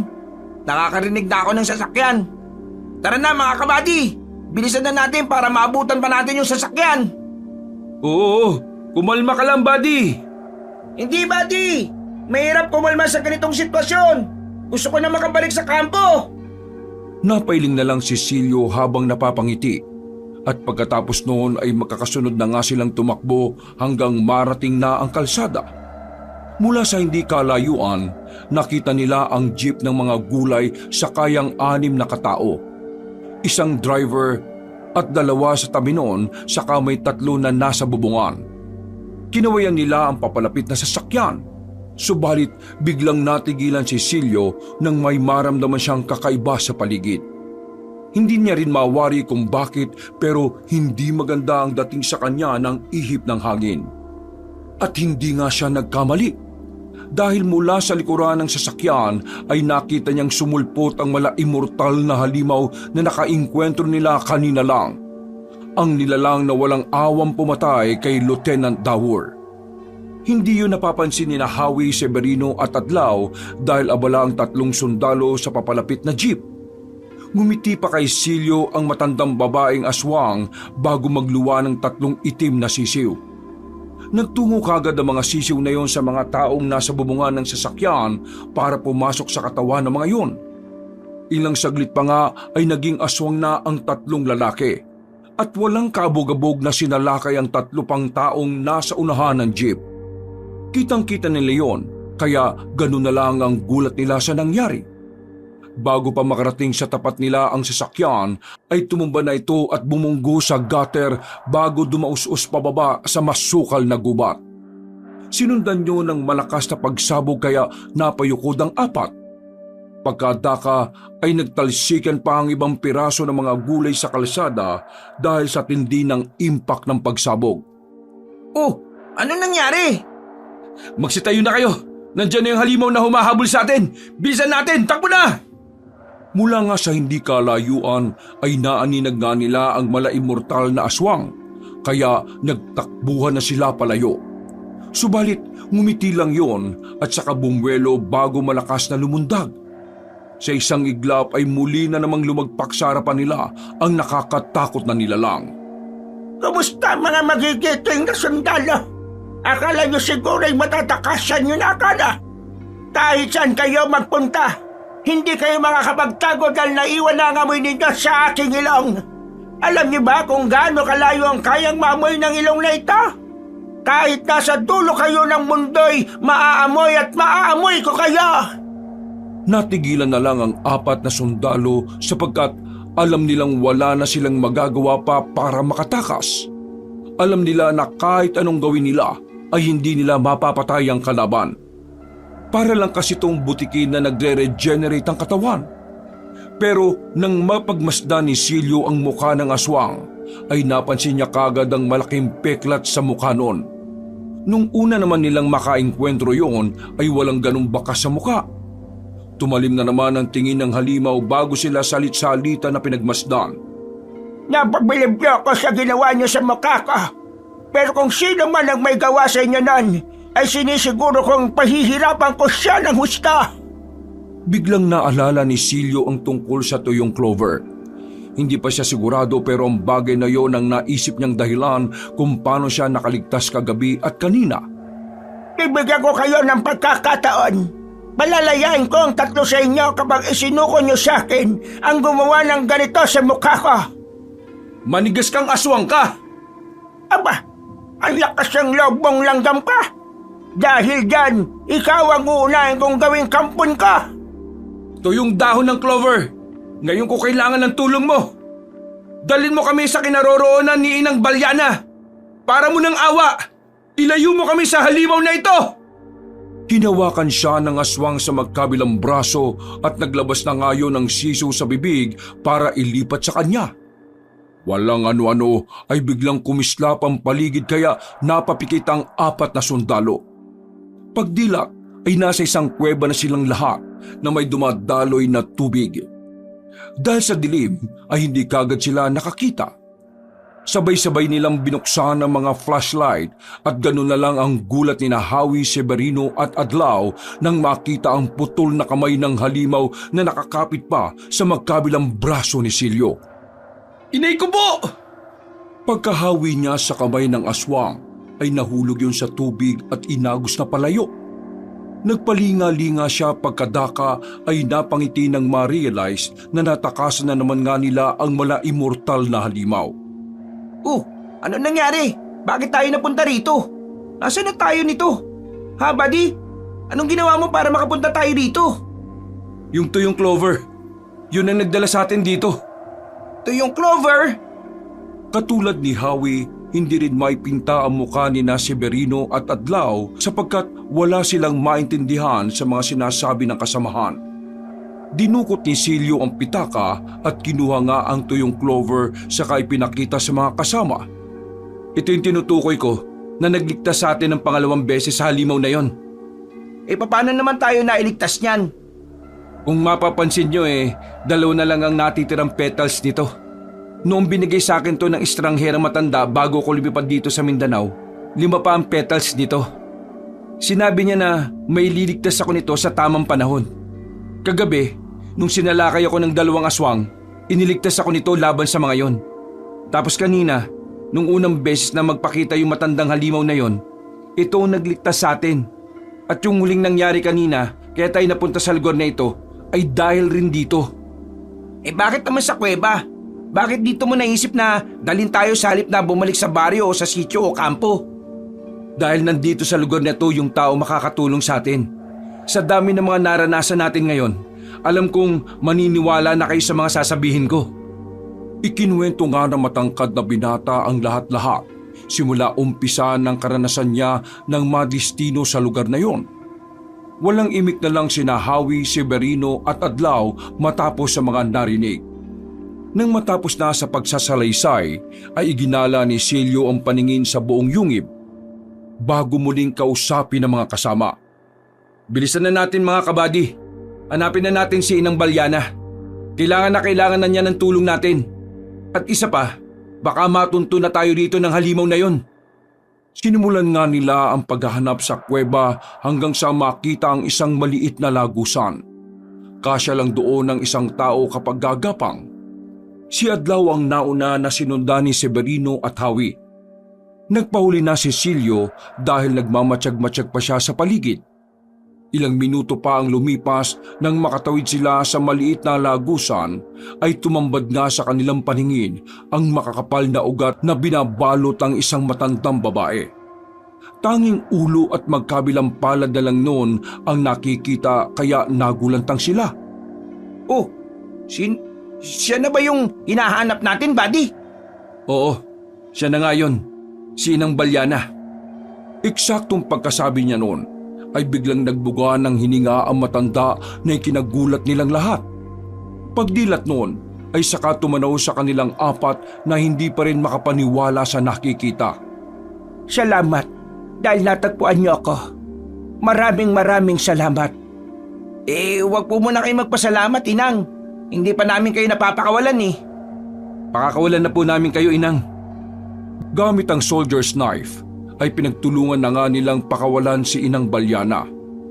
Inabot din sila ng higit kalahating oras at nang maputol na nila ang mga ugat-ugat ay inilapag nila ang matandang babae sa tubig ayon na rin sa hiling nun.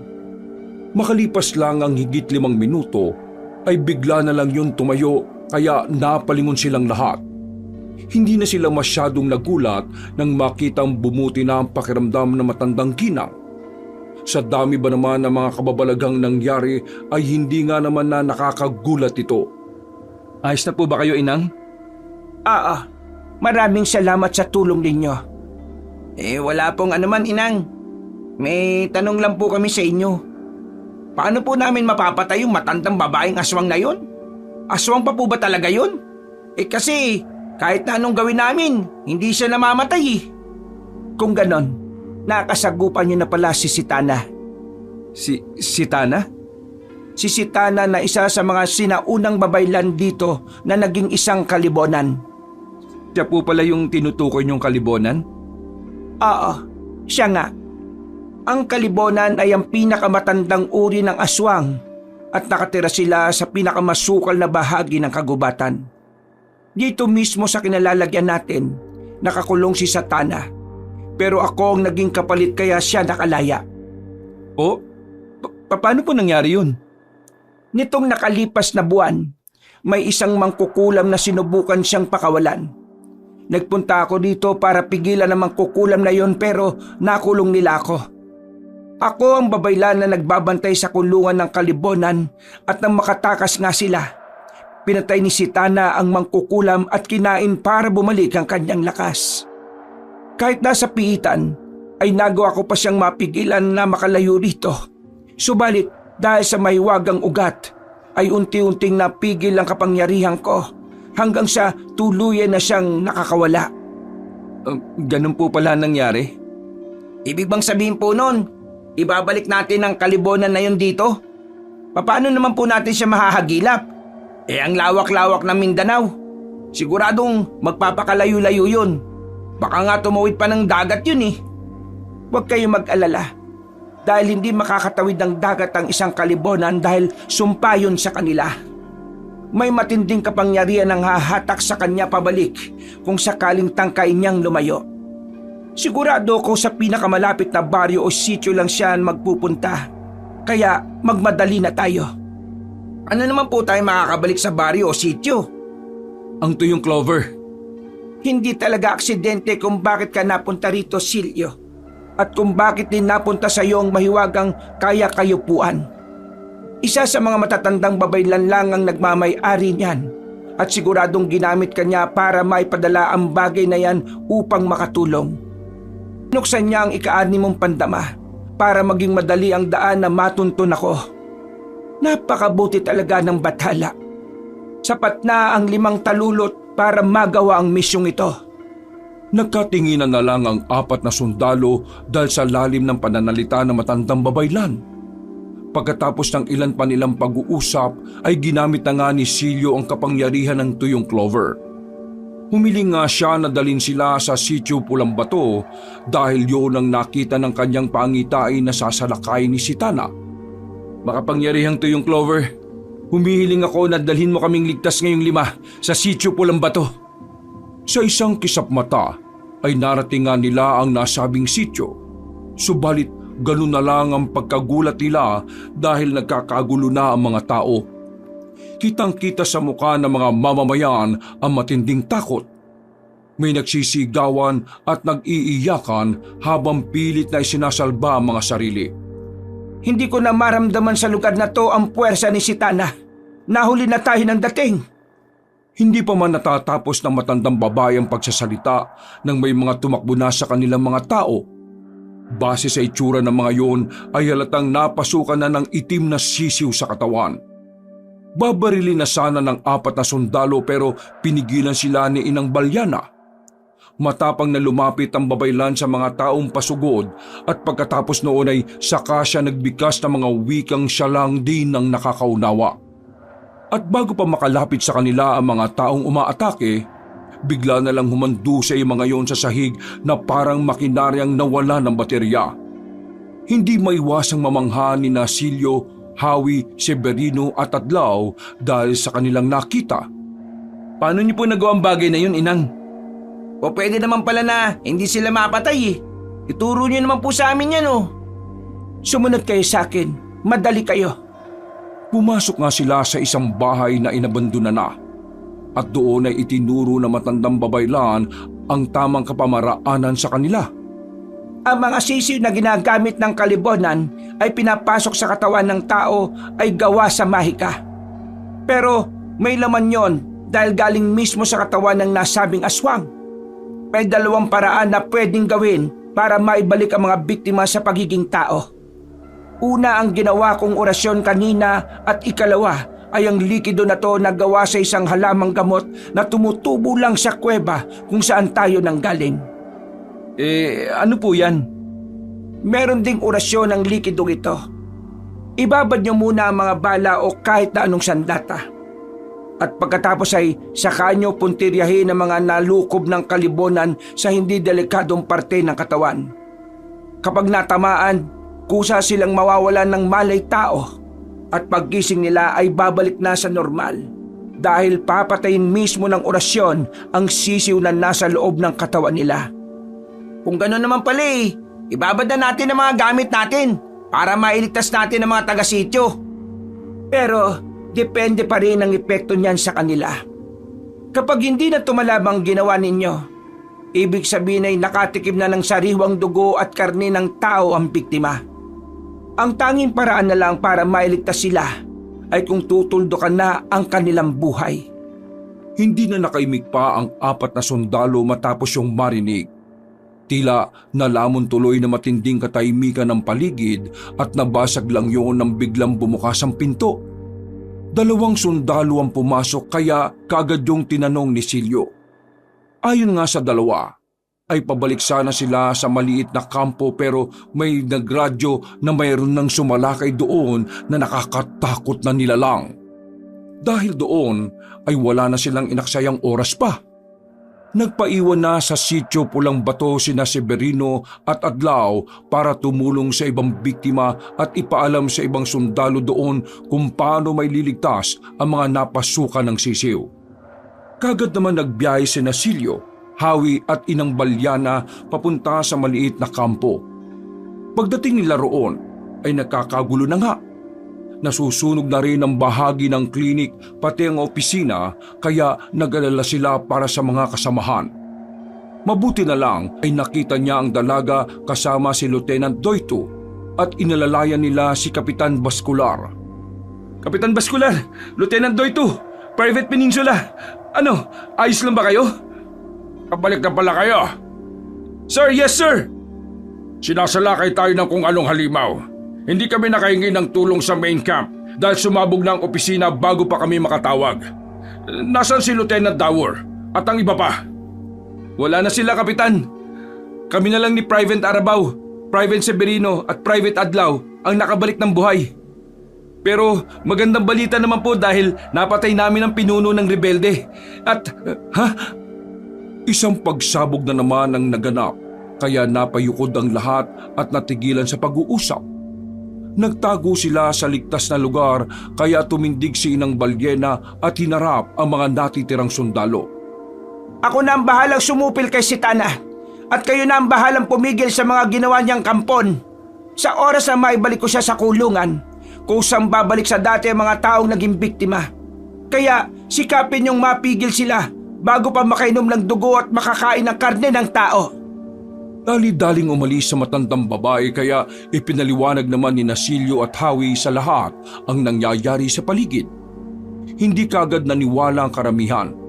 Kaya nang may umatake sa kanilang kapwa sundalo na napasukan na ng sisiw sa katawan ay ipinakita nila kung paano yun ibalik sa dati. ibabad nyo rito mga sandata para bumalik sa normal ang mga biktima at hindi sila mamatay. Wala na tayong oras, Kapitan, dahil kung hindi natin gagawin to, mauubos sa mga sundalo. Makinig kayong lahat. Sundin ang sinabi ni Private Almacen. Magmadali kayo! Pagkatapos nilang maibabad sa likidong may orasyon ng mga gamit ay isa-isa na nga nilang iniligtas ang biktima ng kalibonan. At mula naman sa hindi kalayuan ay nakita ni Silio kung paano makipagtunggali si Inang Balyana kay Sitana na hindi mo aakalaing may edad na.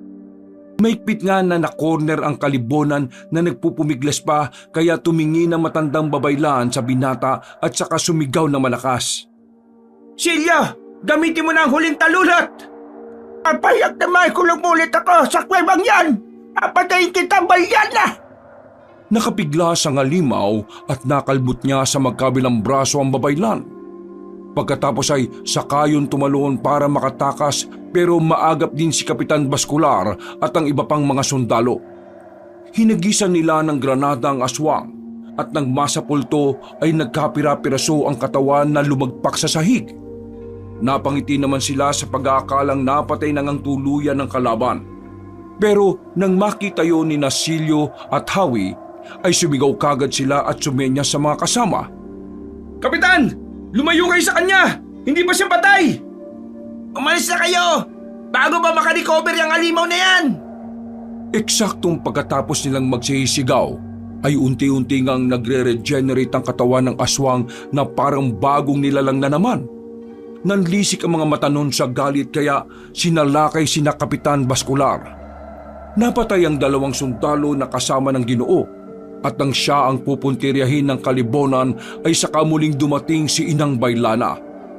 Gamit ang salamangka ay napigilan niya ang kalaban pero saglit lang para makatakas sa mga sundalo. Panira ka talaga, Balyana ka! Uunahin na kitang ihatid sa impyerno! Hindi ako mauna kundi ikaw! Gamit ang buong kapangyarihan ay muling ang kinorner ng babaylan ng kalibonan na humandusay sa sahig.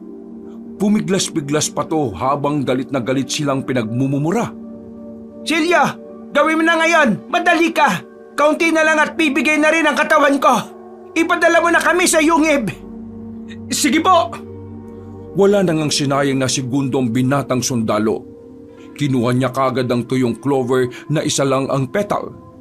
At saka siya humiling dito. Tuyong Clover, ibalik mo na ang kalibonan sa yungib kung saan siya nakakulong. Ngayon din! Hindi ka papayag na muling makulong. Isasama kita, Balyana, at dalawa tayong magdurusa. Maiksi lang ang magiging pagdurusa ko kumpara sa iyo, si Tana. Walang niya ka talaga. Pakawalan mo kung babaylan ka. Nang maunawaan nga ng kalibonan ng naisabi ni Inang Balyana, ay nagpumiglas siya ng todo-todo. Pero huli na ang lahat. Sa isang kisap mata ay bigla na lang silang naglaho na parang bula. Kasunod noon, ang mga sundalong na biktima ng kalibonan ay isa-isang humandusay sa sahig na para mga robot na dimakin ang nawalan ng baterya. Nang mapagtanto ni Silyo at Howie na tapos na ang laban, ay napahiyaw na lang sila pareho dahil sa tuwa. Sa wakas, tapos na rin! Nagtagumpay tayo! Wala na ang kalibonan! Nakakulong na ulit ang kalibonan! Salamat sa Diyos! Salamat Inang Balyana! Salamat sa lahat! Nagsigawan na lang sila dahil sa wakas nga ay natapos na rin ang lahat. Dahil sa pangyayaring yon, ay marami-rami rin ang mga sundalong nagbuwis ng kanilang buhay. Hindi rin isinapubliko ang tungkol doon dahil wala rin namang maniniwala kung sakaling sabihin nila ang nangyari. Pinalabas na lang nila na gawa ng mga rebelde ang pagsalakay na napatay rin naman talaga nila ang pinuno. Laking pasasalamat din ni Silyo dahil sa tulong ni Inang Balyana ay naligtas ang maraming lugar. Yun nga lang ay hindi na nagpakita pa ang matandang babaylan pagkatapos ng pangyayaring yun. Natapos na lang ang duty ng binata sa lugar na yon ay wala na siyang naging balita pa sa magiting na matandang babae. Pagbalik sa Luzon ay napromote sina Silyo, Howie, Severino at Adlao dahil sa pinakita nilang katapangan. Isang magandang karanasan naman yon para sa kanilang apat na hinding-hindi nila malilimutan hanggang kamatayan. Wakas!